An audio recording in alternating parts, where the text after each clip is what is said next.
Elijah Carter had always felt the world through colors. Born and raised in a small neighborhood on the outskirts of Atlanta, he was the youngest of 4 siblings in a household that thrived on resilience. His mother worked long hours as a nurse, while his father juggled multiple jobs to make ends meet.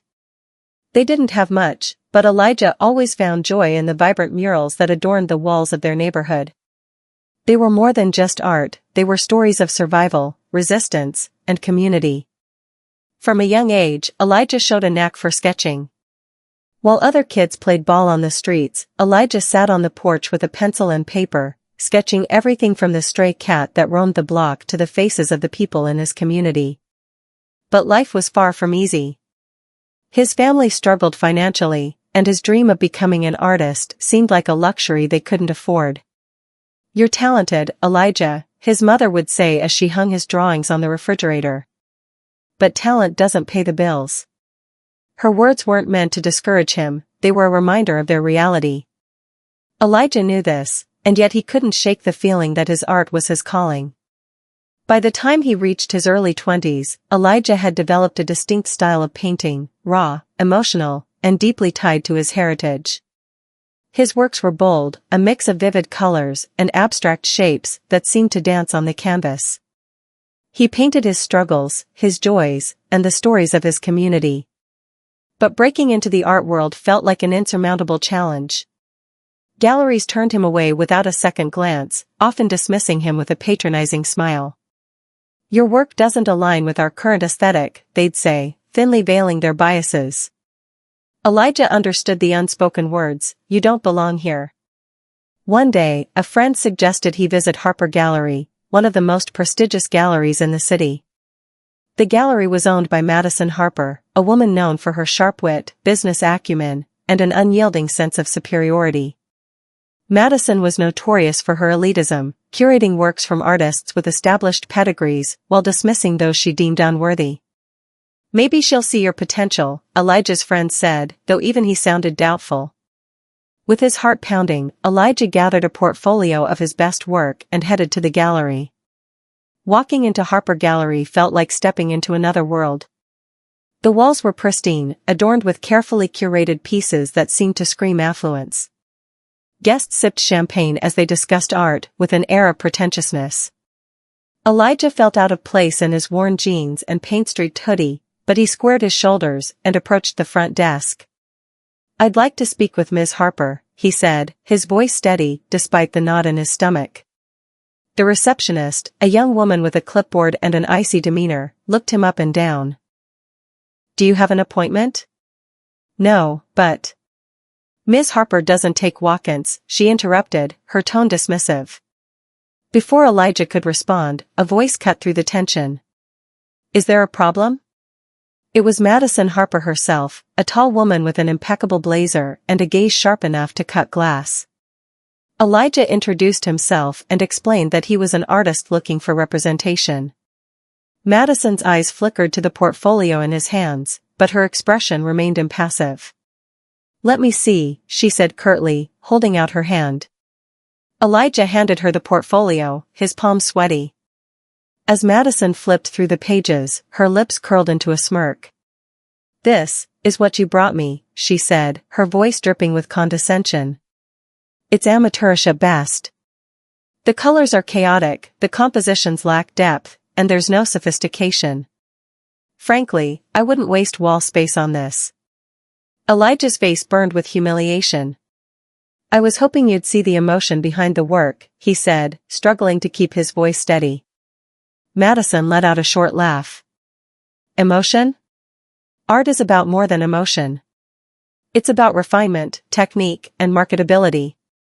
I suggest you go back to the drawing board, literally." The gallery guests had begun to notice the exchange, their whispers adding to Elijah's humiliation. Feeling the weight of their stares, he grabbed his portfolio and left the gallery without another word. As he walked home, the pain of Madison's words settled in his chest. But beneath the hurt, there was a spark of determination. Elijah knew his work had value, even if she couldn't see it. "I'll prove her wrong," he muttered to himself. "One day, she'll regret those words." In the months that followed, Elijah poured his frustration into his art.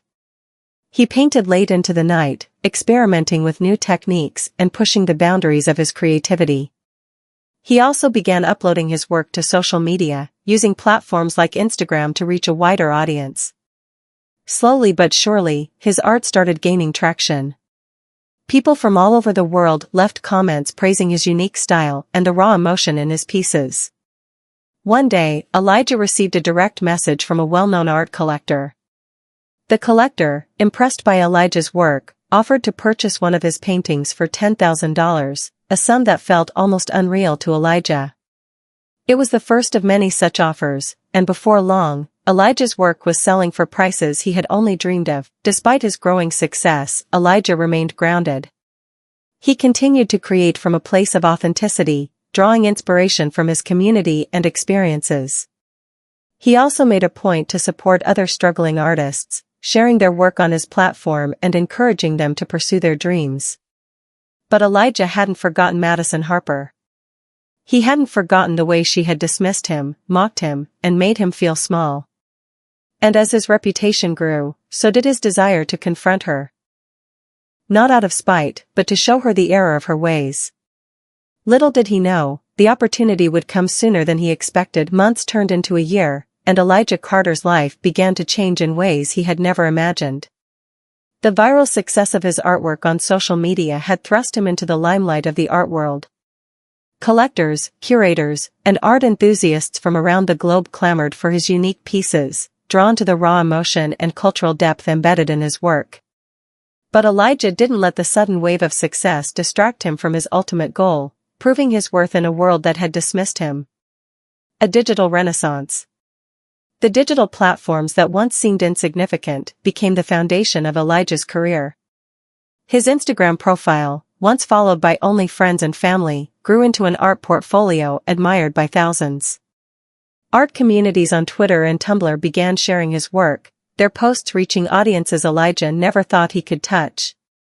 The vibrant colors and abstract forms of his paintings, often inspired by his upbringing and cultural identity, resonated with people worldwide. One day, Elijah received a private message from a man named Victor Langston, a renowned art collector known for his ability to spot the next big thing. Victor's message was short but direct. "Your work is extraordinary. I want to purchase one of your pieces. Price is no object." Elijah stared at the message in disbelief. Victor Langston was a name he had heard whispered in art circles, a collector with connections to major galleries and international exhibitions. Responding cautiously, Elijah sent Victor a few available pieces along with their prices. Within hours, Victor transferred $10,000 for a painting titled Roots Unbroken, an abstract representation of resilience and heritage. The sale wasn't just a financial boost, it was validation. For the first time, Elijah felt his work being truly seen and appreciated for what it was. Building momentum. The success snowballed from there. One by one, other collectors reached out, eager to own a piece of Elijah's artistry. Each sale allowed him to invest in better supplies, a proper studio, and, most importantly, his dream of expanding opportunities for other underrepresented artists. His name began to circulate in prestigious art circles, though many still didn't know his face. Despite his growing fame, Elijah avoided the spotlight, preferring to let his work speak for itself. He didn't attend galas or interviews, instead choosing to focus on creating. His humble demeanor and authenticity only added to the mystique surrounding him, and the demand for his work skyrocketed. A tale of two worlds.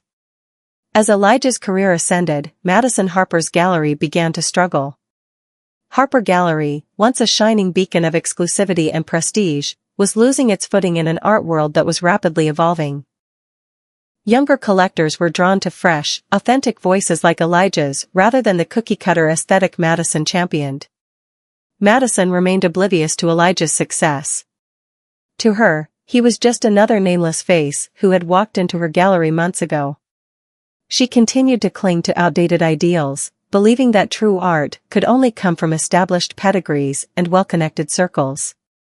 Her refusal to adapt led to dwindling sales and mounting financial pressures.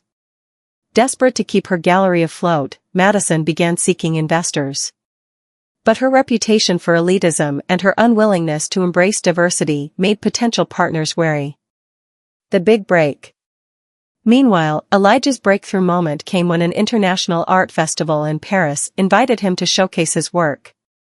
The festival, known for launching the careers of numerous legendary artists, was a dream come true for Elijah.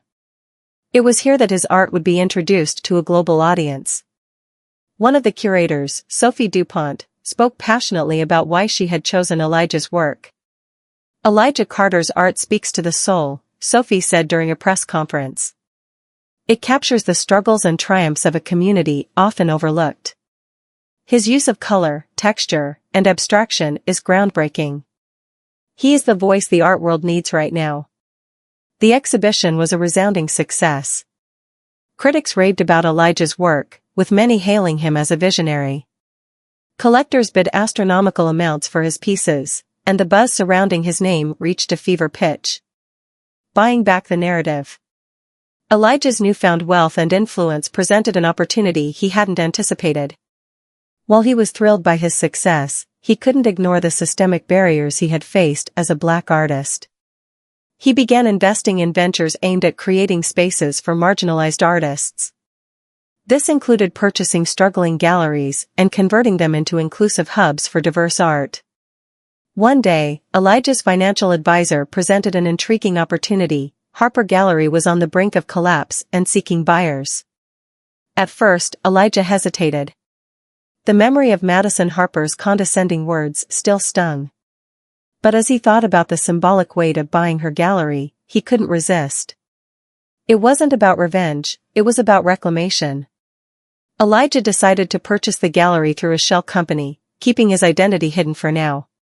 Once the sale was finalized, he requested a meeting with Madison to discuss the terms of her continued involvement. He wanted her to understand exactly who she had dismissed and how far he had come. The meeting is set. When Madison received the news that a buyer had expressed interest in her gallery, she was relieved. The identity of the buyer was kept vague, described only as a major investor in the art world. Madison assumed it was another wealthy collector looking to capitalize on her gallery's prestige. Little did she know, the man she had dismissed as amateurish and unsellable was now the one holding the reins to her gallery's future. As Elijah prepared for the meeting, he felt a mix of emotions, nervousness, satisfaction, and a quiet sense of triumph.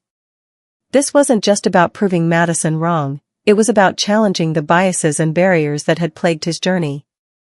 The turning point wasn't just Elijah's personal success, it was the beginning of a larger mission to transform the art world from the inside out. Elijah Carter's life had become a whirlwind of opportunities, challenges, and profound growth. His meteoric rise in the art world had not only cemented his name as one of the most influential artists of his generation, but also given him the resources to create change far beyond the boundaries of his canvas. Global recognition. The success of the Paris Art Festival had catapulted Elijah into the global spotlight. Collectors from Europe, Asia, and the Americas clamored for his work. International galleries sought to host exhibitions featuring his unique, abstract style. Even major brands approached him for collaborations, eager to align their products with the cultural resonance of his art. Elijah carefully navigated this newfound fame. While he appreciated the financial opportunities, he remained focused on his mission to amplify the voices of underrepresented artists. He turned down offers that felt exploitative or out of alignment with his values, instead channeling his energy into projects that upheld the integrity of his work. A diverse portfolio. With wealth pouring in from his art sales, Elijah began diversifying his portfolio. He invested in real estate, buying properties in his hometown to provide affordable studio spaces for local artists. He also launched an art collective, The Vanguard, a digital platform aimed at connecting emerging artists with collectors and curators who valued authenticity over pedigree. Through The Vanguard, Elijah hosted virtual exhibitions, live painting sessions, and educational workshops. The platform quickly became a haven for creatives who had faced similar struggles, giving them a chance to showcase their work without the gatekeeping of traditional galleries. As Elijah's influence grew, he began attracting the attention of philanthropic organizations and institutions. Universities invited him to give lectures, and nonprofits sought his input on programs to support young artists from marginalized communities. Despite the increasing demands on his time, Elijah remained humble, always crediting his success to the resilience of his community and the support of those who believed in him early on. Madison Harper's struggles. While Elijah thrived, Madison Harper's world continued to crumble. Harper Gallery, once a symbol of exclusivity and high culture, was on the verge of financial ruin. Madison's refusal to adapt to the changing art landscape had alienated many of her longtime clients.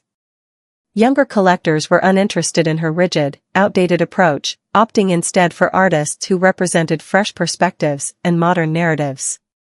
Madison was in denial about the root of her problems.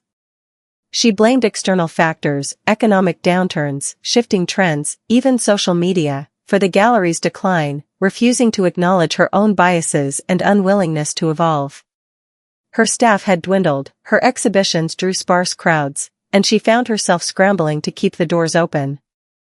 Desperate, Madison began seeking investors to save her gallery. She sent proposals to art patrons, venture capitalists, and even competitors, but the responses were lukewarm at best. Her reputation for elitism and her inability to connect with the new generation of art enthusiasts made her a risky investment. The unexpected offer.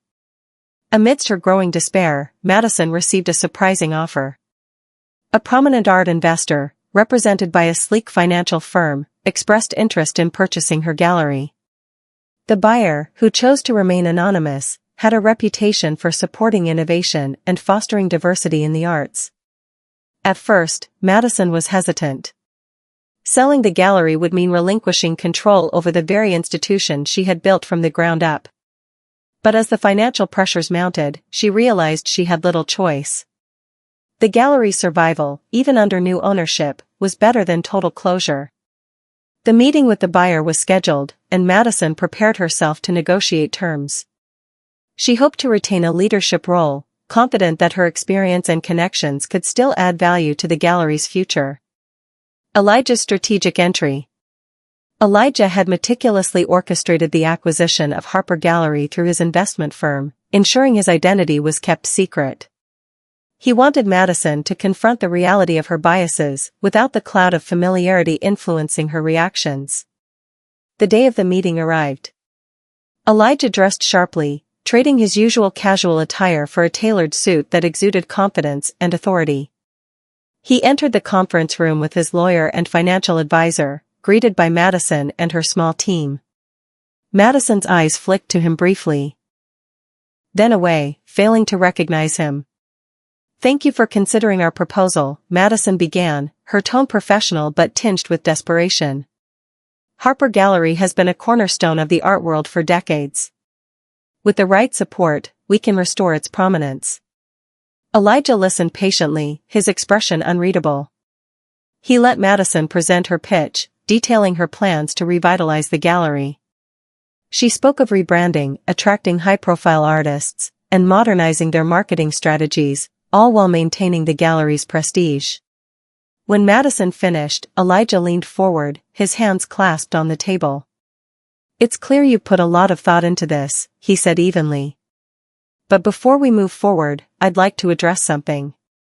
Madison looked at him expectantly, unaware of the storm brewing beneath his composed exterior.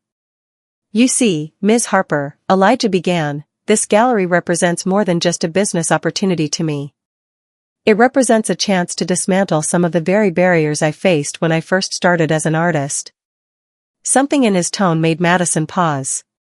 A flicker of recognition crossed her face, but she couldn't quite place him. Elijah continued, his voice steady but laced with emotion. "When I walked into this gallery a little over a year ago, I was dismissed. My work was called amateurish and unsellable. I was told I didn't belong here. Do you remember that?" Madison's eyes widened as the memory resurfaced. She stared at Elijah, her polished facade beginning to crack. "You were that artist," she whispered. "Yes," Elijah said, his gaze piercing. "The artist you mocked, who you deemed unworthy of this space. The same artist whose work now hangs in international exhibitions and sells for six figures. Madison's face flushed with a mixture of embarrassment and disbelief. She struggled to find the right words, but Elijah didn't give her the chance. "I'm not here to gloat," he said firmly. "I'm here to ensure that no other artist has to endure the kind of treatment I experienced. If we move forward with this deal, there will be conditions. Setting the terms." Elijah laid out his vision for the gallery. Under his ownership, Harper Gallery would prioritize diversity, inclusivity, and innovation. They would actively seek out artists from marginalized backgrounds and create opportunities for those who had been excluded from the traditional art world. Madison listened in silence, the weight of Elijah's words sinking in. She realized that the gallery's survival depended on her willingness to embrace change, a prospect that felt both humbling and daunting. When Elijah finished, he looked directly at Madison. "You can remain involved," he said, "but only if you commit to this vision. There's no room for elitism or exclusion in the new Harper Gallery." Madison nodded slowly, her pride wounded but her pragmatism overriding her ego. She extended her hand. "I agree," she said quietly. "Let's move forward." Elijah shook her hand, the gesture marking not just a business deal but the beginning of a transformation, for the gallery, for Madison, and for the art world itself. The day of the official handover of Harper Gallery had arrived, and with it, a complex mix of emotions for both Elijah Carter and Madison Harper. For Elijah, this was more than a business transaction, it was a moment of reclamation and vindication.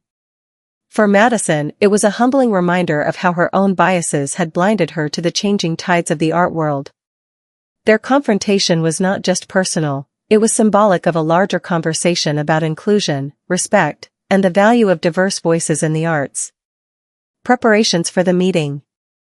Elijah arrived at Harper Gallery early, dressed in a sharp charcoal suit that radiated authority and purpose.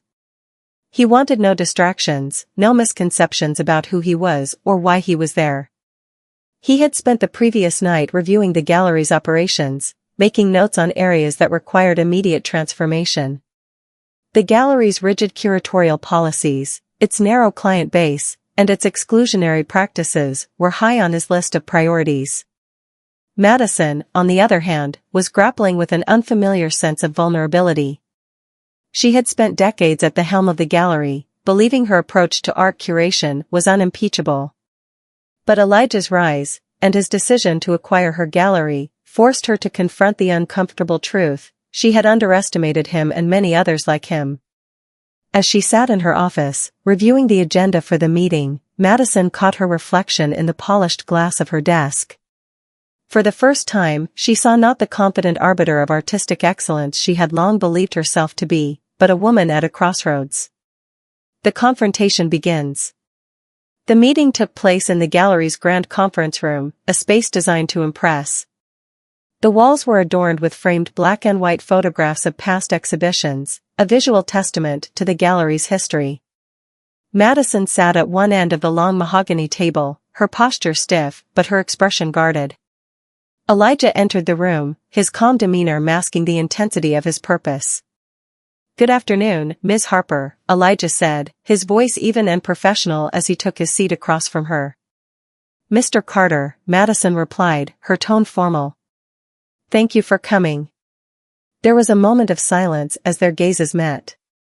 For Madison, it was impossible to ignore the irony of the situation. This was the same young artist she had dismissed so casually not long ago. Now, he was her employer, holding the power to determine her future with the gallery. Elijah broke the silence. "I want to begin by saying that this isn't about settling old scores," he said. "What happened when I first walked into this gallery, your words, your dismissal of my work? It was painful. But it also fueled me to grow, to prove my worth, and to find success on my own terms." Madison nodded, though her discomfort was evident. "I didn't recognize your potential at the time," she admitted. "I was wrong to dismiss you so quickly." Elijah's expression softened slightly. "Acknowledging that is a good start," he said. "But this isn't just about me. The way you treated me is indicative of a larger issue in the art world, one that excludes, belittles, and silences voices that don't fit a certain mold. Outlining the changes. Elijah placed a folder on the table and slid it toward Madison. Inside were detailed plans for the gallery's transformation under his ownership. He began to outline the key changes he intended to implement. Inclusive representation. The gallery would actively seek out and showcase work from underrepresented artists, particularly those from marginalized communities.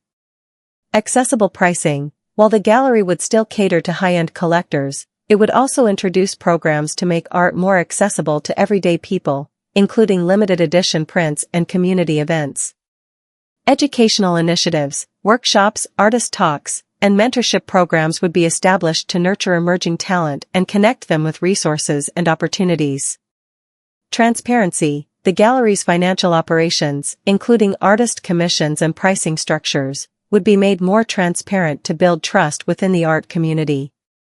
Madison studied the documents, her brow furrowed. "These are ambitious changes," she said. "I agree with the vision, but implementing it will be challenging." Elijah leaned forward, his gaze steady.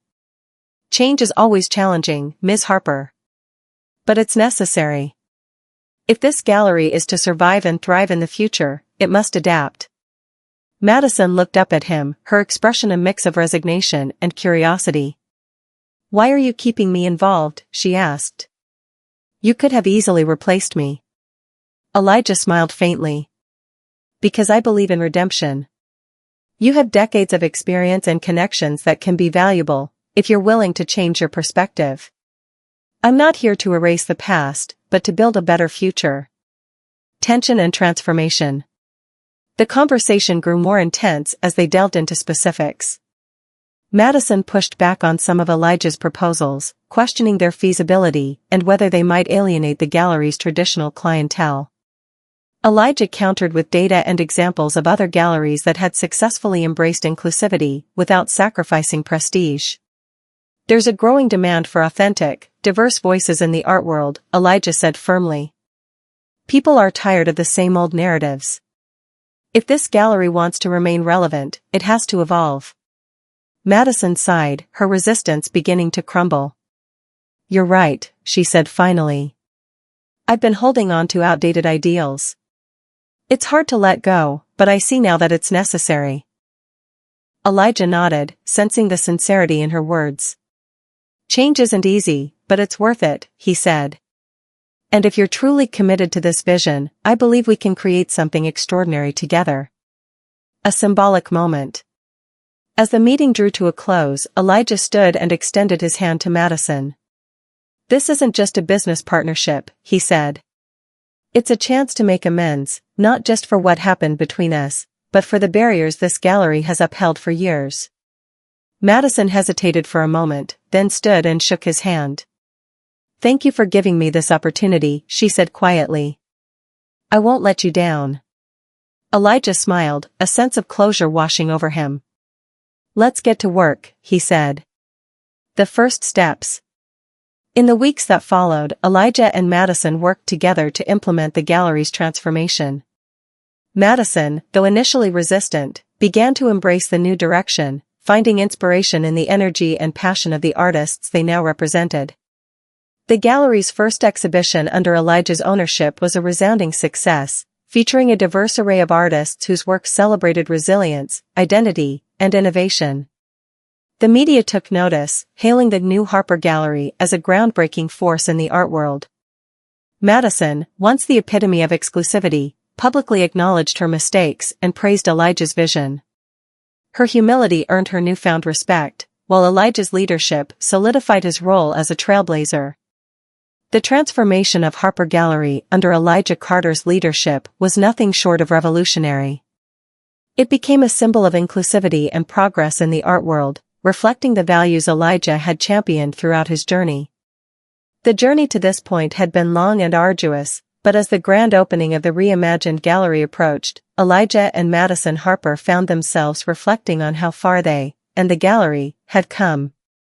The grand opening.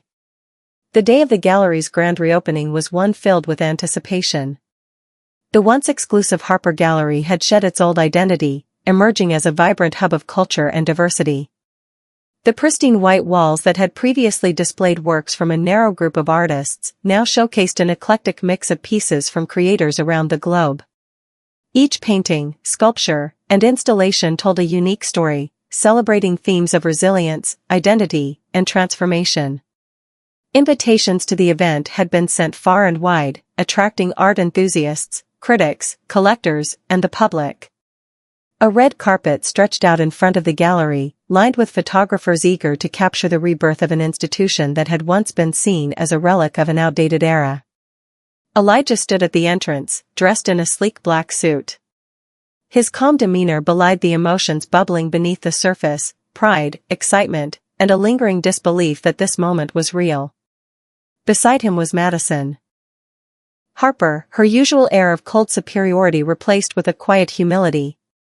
She had swapped her trademark sharp blazers for a softer, more approachable ensemble, a subtle acknowledgement of her own transformation. As the guests began to arrive, Elijah greeted them warmly, his presence magnetic. Among the crowd were familiar faces: the art collector Victor Langston, who had purchased one of Elijah's first pieces, Sophie Dupont, the curator who had featured him in the Paris Art Festival, and dozens of artists whose lives had been changed by the opportunities Elijah had created. A show of solidarity. The event began with a speech from Madison, who had insisted on taking the stage first. She stood beneath a spotlight, her voice steady but tinged with vulnerability. "Tonight marks a new chapter for Harper Gallery," she began. "For years, this institution was a reflection of my own narrow vision. I believed that art was about exclusivity, about maintaining a certain image. But I was wrong. Art is about connection, about telling stories that resonate with people from all walks of life."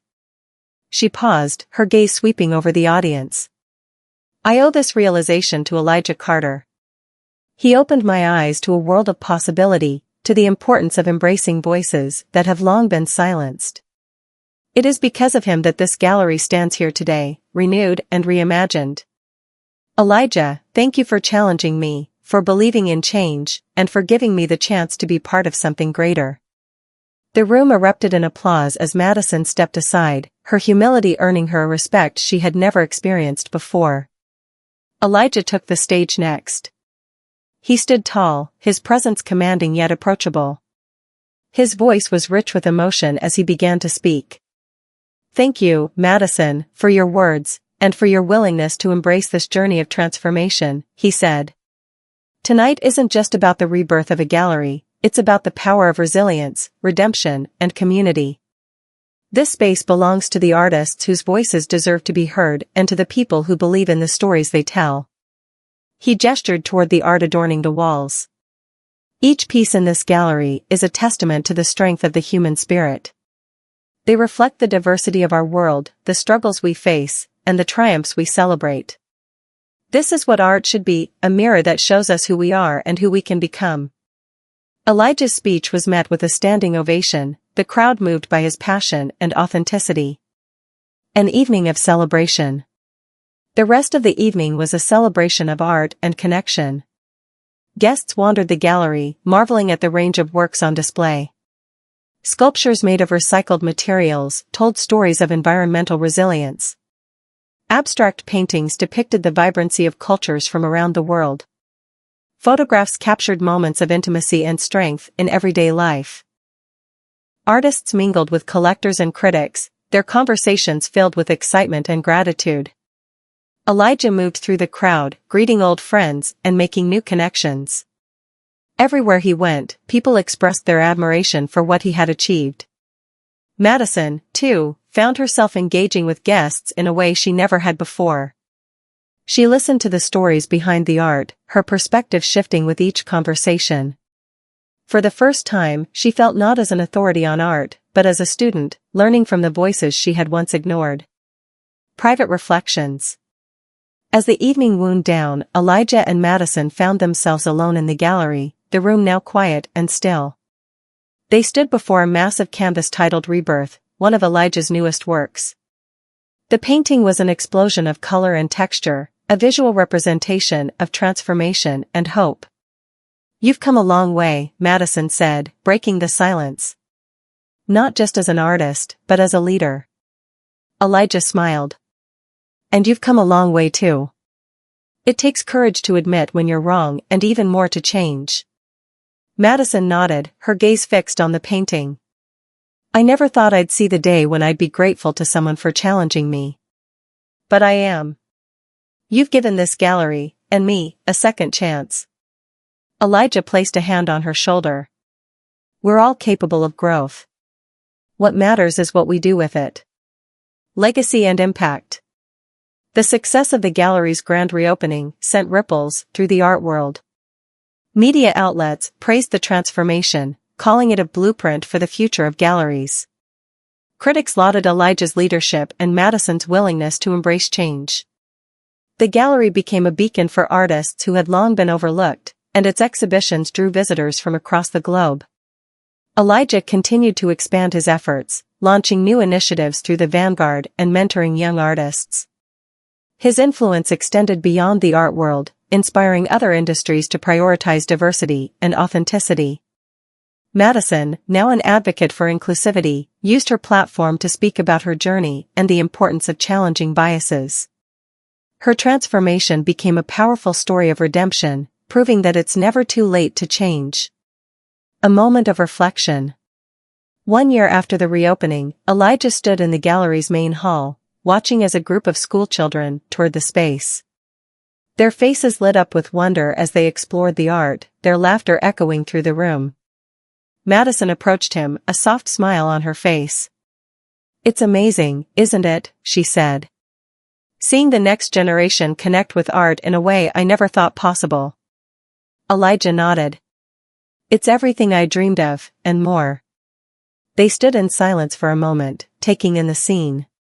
For Elijah, this was the culmination of years of struggle and perseverance. For Madison, it was proof that change, though difficult, was worth every step. As the children moved on to the next exhibit, Elijah turned to Madison. This is just the beginning, he said. There's so much more we can do. Madison smiled, her eyes filled with determination. Then let's get to work. And with that, they stepped forward together, ready to shape a future where art truly belonged to everyone.